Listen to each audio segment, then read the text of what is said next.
Hello friends and fellow bibliophiles, and welcome back to Kat's Novel Adventures. In today's video, I am sharing my Folklore February adventures with you.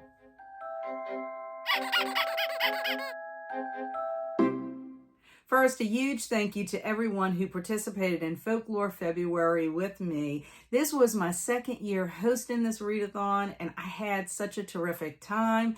I think it's because I widened the folklore umbrella to include more than just folk tales, fairy tales, and fables. I also included myths, legends, and tall tales.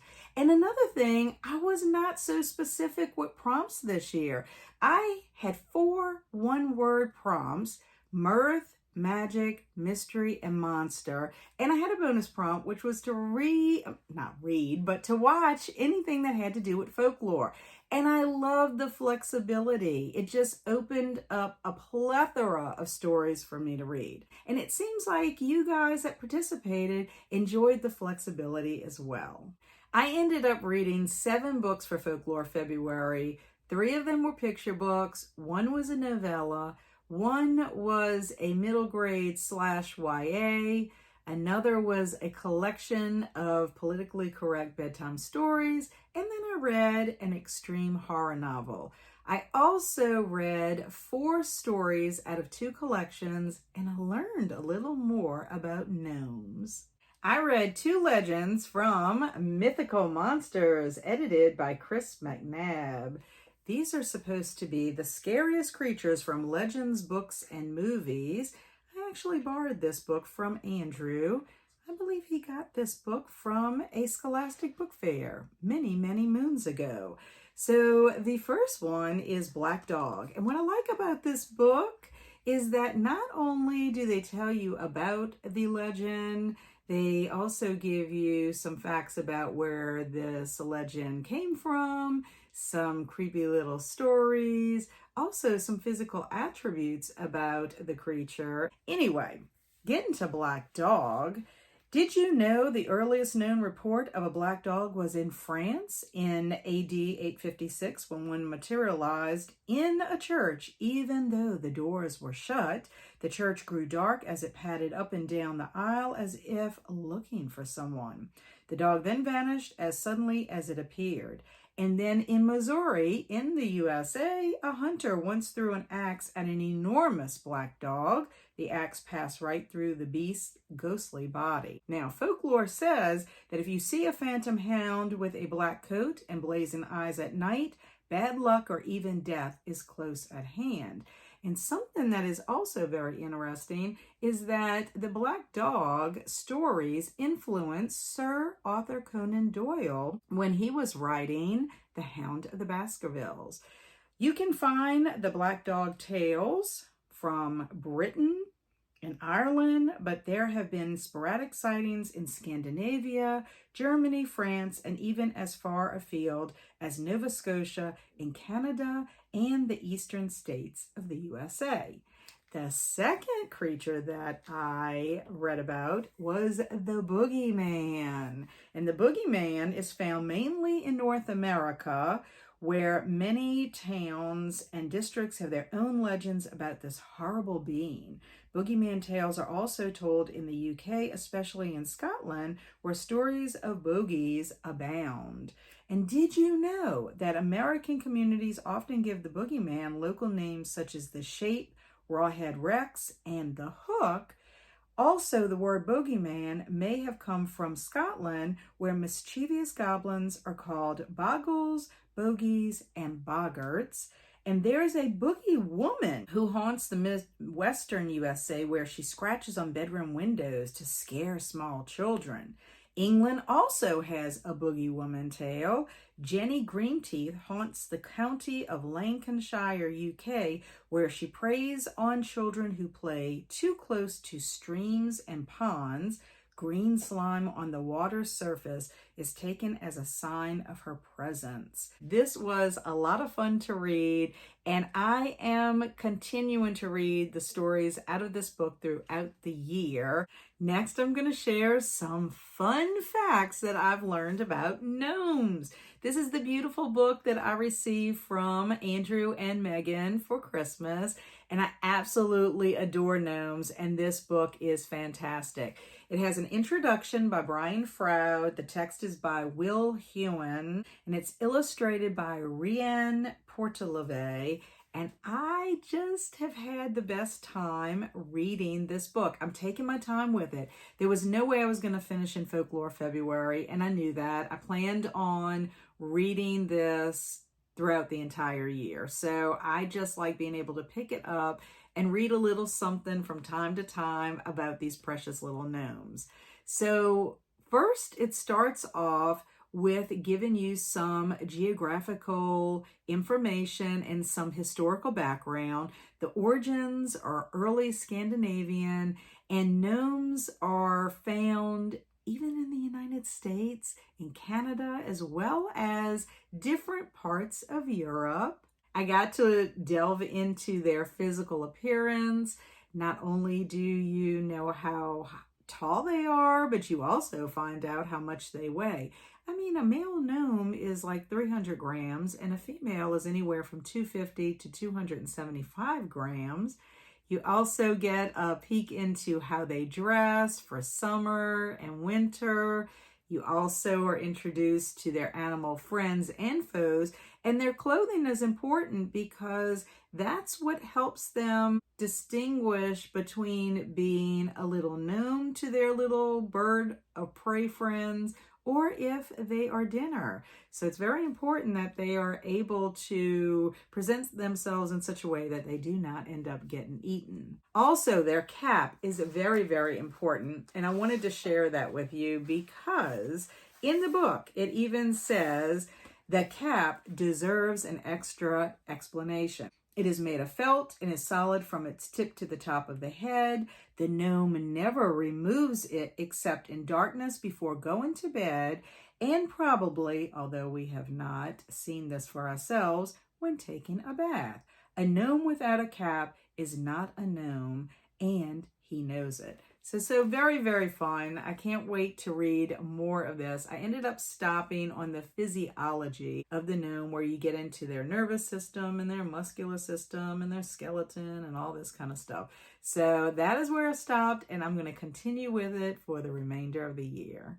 Oh, I forgot to mention that the two legends that I read from the Mythical Monsters book counted for the monster prompt, and the information that I read from the Gnomes book counts for the Mirth prompt.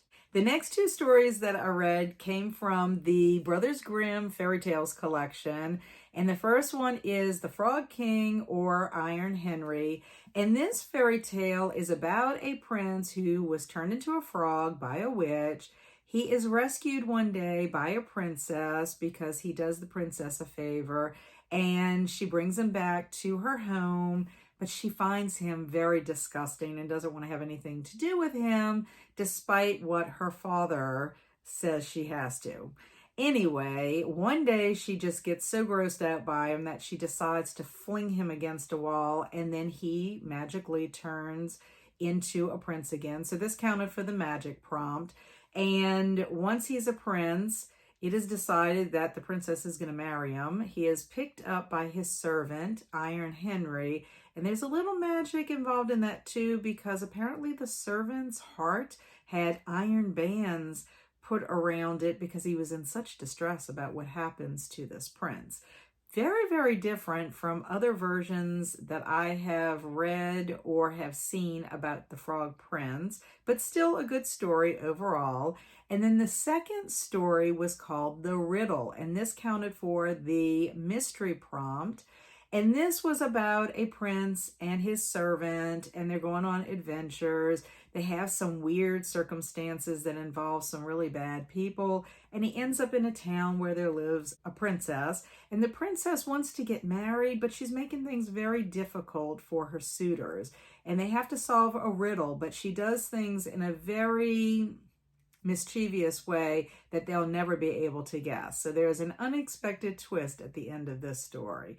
Both of them I really enjoyed, and I plan on reading some more fairy tales because of the Grimm Legacy, which is a book I'll talk about next. But some stories that I want to be able to read out of here that were mentioned in the Grimm Legacy are The Girl Without Hands. It had the same name in the Grimm Legacy as it does in my collection. And then there's one called The Wishing Table, The Gold Ass, and The Cudgel in the Sack.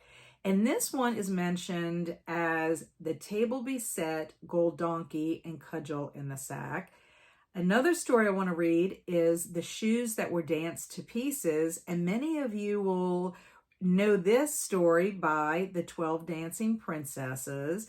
And then I also want to read a short little passage called The Golden Key. So this will be a book that I will refer to throughout the year as well. Probably will not complete the book because it is rather large and there are a ton of fairy tales in it. So now let's talk about The Grimm Legacy by Polly Schulman. This book counted for all 4 prompts: Mirth, Magic, Mystery, and Monster. I have seen this classified as both middle grade and YA. I consider it more upper middle grade. It is fantasy with fairy tale elements. Our protagonist is Elizabeth Rue. Her mother has died and she is living with her father, who has remarried. The family dynamics have Cinderella vibes. She is a high school student. She's starting a new school, very slow to make friends. She loves fairy tales and decides to write a paper in her social studies class on the Brothers Grimm. Well, this gets noticed by her social studies teacher, Mr. Moskoff. He really likes how well she did with the paper, that he writes a recommendation letter for her to work at the New York Material Repository. It's like a lending library.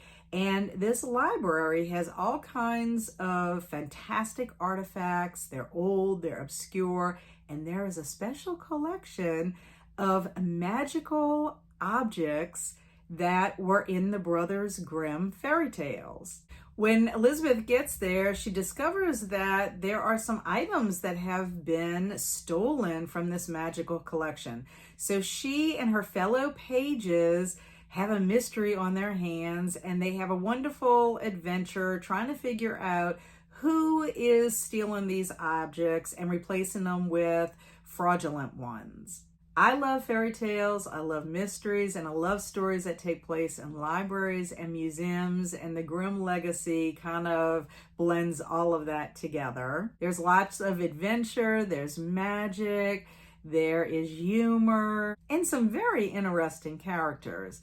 I will say that it did start off a little bit slow, and it took a little time for the mystery to unravel and to get these characters, all of the pages in the library, to kind of work together to kind of solve the mystery. But once we got there, it was so much fun. And I have to say, I love the atmosphere of the library itself. I loved all the descriptions about the artifacts. There's this really neat tube system where you send notes to retrieve the items. Some of my favorite items in the library are the table to be set, which you just decide what kind of food you want to eat, and the table sets it, and you can eat as much food as you want to. It's whatever period in history even.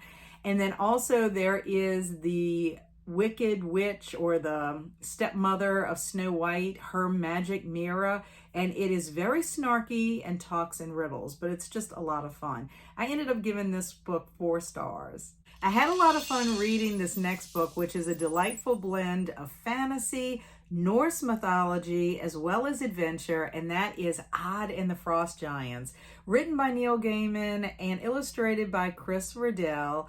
I absolutely love Neil Gaiman, and this book did not disappoint me at all. It's classified as middle grade or YA. I think it's more like upper middle grade, and it covered all 4 of the prompts. Our story takes place in a snowy setting, and it is about 12-year-old Odd who lives in a village. His dad has passed away, and he had an unfortunate accident that ended up leaving him crippled. His mom has remarried, and he's not very fond of his stepfather or his stepfather's unruly children. So one day he decides to pack up a few survival tools and he leaves. And he goes into the forest to find his father's abandoned woodcutting hut. And that's where he's going to stay. And that's where his adventures start. Because one day he gets a knock at a door, he flings the door open, and there is a fox standing outside, and the fox talks. So he ends up talking to this fox and meeting his two other animal friends, which are a bear as well as an eagle. We find out that they're from Asgard. They have been turned into animals by a frost giant that got really angry about some things that transpired with Loki. Yes, we're talking about some Norse gods in this story. Well, Odd decides that he's going to help these gods out and try to help his community as well, because the reason why it's so snowy and perpetually winter is because of this disagreement that happened between the gods and the frost giant. The illustrations are absolutely beautiful. I think Chris Riddell did a great job. It's all in black and white. It really does capture the characters, their facial expressions. It just makes the story that much more engrossing. It's a fun story. I had such a great time with it. And I look forward to delving into more of Neil Gaiman's stories about Norse mythology. Next up is Once Upon a More Enlightened Time by James Finn Garner. This is the second compilation of silly stories based on fairy tales and fables. There are 8 stories plus a politically correct alphabet.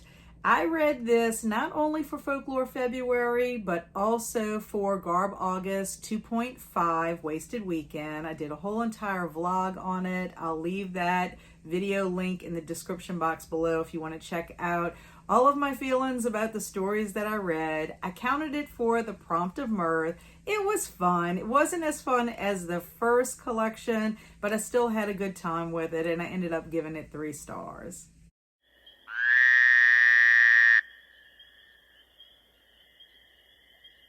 The next book I want to talk about is Grimm Memorials by R. Patrick Gates. This book was gifted to me by my awesome friend Kelsi at Slime and Slashers.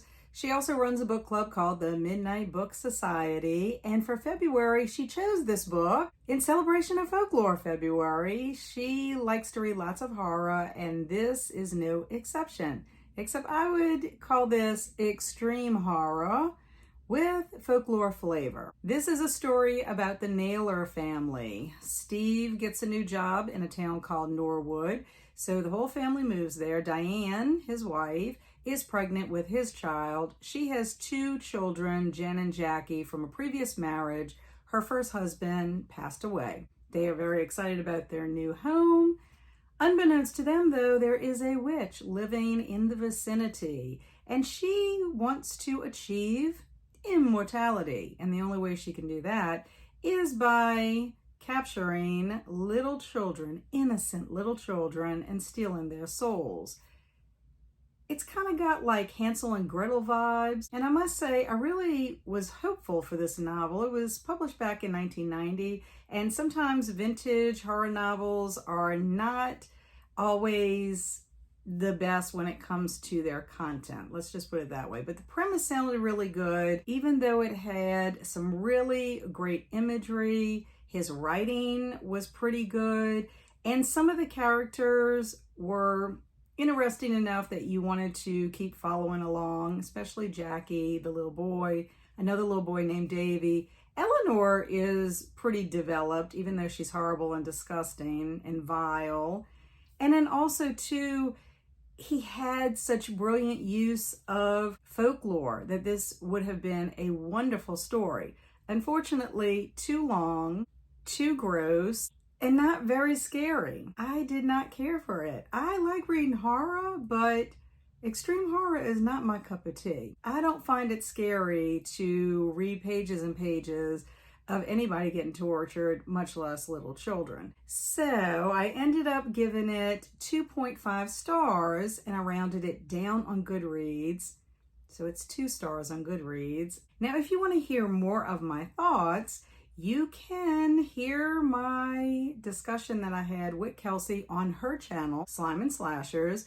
It was me, Nathaniel Toll, who is an author of Pumpkin Cinema, and he was at one time a student of R. Patrick Gates. So we had a pretty lively discussion about this. So if you want to check it out, I'll leave a link in the description box below. The last 3 books are the picture books that I read for Folklore February, and the first one is Tortuga in Trouble. This was written by Anne Whitford Paul and illustrated by Ethan Long. It is a fairy tale retelling of Little Red Riding Hood with Spanish vocabulary. So we have Tortuga, which means turtle in Spanish. He is on his way to his abuela's house. Abuela means grandmother, and he has some dinner for her. While he's on his way journeying, he runs into Coyote, and Coyote and he have some words. They go their separate ways, but Tortuga's friends, Rabbit, Iguana, and Snake, which they all have Spanish names. Their names are actually, their character names are actually in Spanish. So iguana is iguana in Spanish and English. Conejo is rabbit, and culebra is snake. I did not take Spanish when I was in high school or college. I ended up taking French. So this is all kind of new to me. Thank goodness there is a Spanish glossary in the front of the book. So his friends are a little bit concerned for him because they think Coyote's going to try to sabotage him getting to his grandmother's. Well, he says, no, it's not going to happen. So he goes about his way and the friends decide to follow. Well, he makes it to Abuela's house, but there's an unexpected guest there. And of course, we know who that is, right? I absolutely love fairy tale retellings. I also love picture books. This one was a fun one. The illustrations are fantastic in my opinion. They're colorful, they're visually appealing. The characters' humor comes out through the illustrations just by their facial expressions. I just love those big eyes. Look at those big eyes. Isn't that great? But anyway, I love how Spanish is sprinkled throughout the story, but you know what the words mean because you're using your context clues. And that brings me to the other point of picture books. The teacher in me likes to point out that picture books would make great mentor text because you can make text-to-text connections between this retelling and the original Little Red Riding Hood story, which is comparing and contrasting. You can make predictions. There's also basic vocabulary, Spanish vocabulary, and there's context clues so that you can figure out what these Spanish words mean. Overall, wonderful story. I ended up giving it 4 stars. Ooh, I don't think I mentioned that Grimm Memorials counted for Monster and Magic, and Tortuga in Trouble counted for Mirth. My next picture book counted for Magic and also for Monster because the antagonist in this story is a monster of sorts, and it is Gallo and the Lion. This is a folk tale from Cameroon, which is in Africa. It was written by Eric Ayono and illustrated by Lauren Corvassier, and it is about siblings, Gallo and Kay, who live on the edge of a savanna in the forest in their hut. Gallo goes out and hunts and fishes, and Kay stays home and takes care of the hut. They're living peacefully until the day that the lion Pogazam visits and tricks Kay into letting him in the hut, and he devours her in one gulp. Of course, Gallo is devastated when he learns this, and he seeks out a soothsayer to help him get Kay back. This story has some interesting characters with a heartfelt message. Gallo has to face many challenges, but through love and determination, he perseveres. It's about compassion, it's about courage, it's also about community. I think the illustrations are captivating. They're just beautiful, very vibrant. It really draws you in. It's one reason I picked this book up at the Friends of the Library stores. When I saw this cover, I mean, it's just absolutely gorgeous, and I had to have it. Even if the story wasn't that great, I love the artwork. But the story ended up being a good one, and I ended up giving it 4 stars. And let's not forget that Gallo and the Lion could be a wonderful mentor text for not only teaching folk tales, but it could also be used to teach problem and solution, cause and effect, characterization, as well as animals who live on the savannah. And the last book for Folklore February is The Frog Prince Continued, written by John Sheshka, paintings by Steve Johnson. I love this book. It's one of my favorites for Folklore February, and it is actually a reread for me. It is a fractured fairy tale, and I counted it for mirth as well as for magic. And I want to ask you this question. What really happened after the princess kissed the frog and turned him into a prince? Well, they did not live happily ever after. In fact, the princess was really not too pleased with the prince. She complains about him all the time and his amphibious habits. But I think partly that's because this prince was never originally a prince. He was always a frog, and when she kissed him, he was turned into a prince. And he is very unhappy. So he decides to seek out a witch to help him fix his problem. I kind of feel badly for the prince because he had really no intention of becoming a prince. He was kind of enjoying his life as a frog. I love the fact that he wanders into the woods and he comes upon the 3 witches. The fact that they all live within the same vicinity. You will recognize these witches from other fairy tales, which I think is absolutely fun. There is clever writing. The illustrations are fantastic in so many details. In fact, there is a page where the prince and the princess are sitting in their living room or their parlor, and when you look at the wallpaper, there are dragonflies on it, and the prince is trying to zap one with his long tongue. Plenty of humor, and there is a surprise ending that I really did love, and I could read this many times and always get something new out of it. Besides using this as a mentor text to teach fairy tales and fractured fairy tales, you could also use it for characterization, for plot, for setting, for also comparing and contrasting between the witches in this story and trying to figure out what other stories they appear in. And also there is a moral to the story that you should appreciate what you have and that you should not take what you value for granted. This book is definitely a 5-star read for me. Well, that's a wrap on Folklore February 2024. I had a blast. For the most part, I enjoyed everything that I read. I am looking forward to reading more legends of mythical monsters, learning more about gnomes, and also reading those other 4 fairy tales from the Brothers Grimm. How about you? How was your reading for Folklore February? Any new favorites? Let me know in the comments below. As always, thank you so much for stopping by. I always appreciate you watching, and until our paths cross again, stay amazing and be adventurous.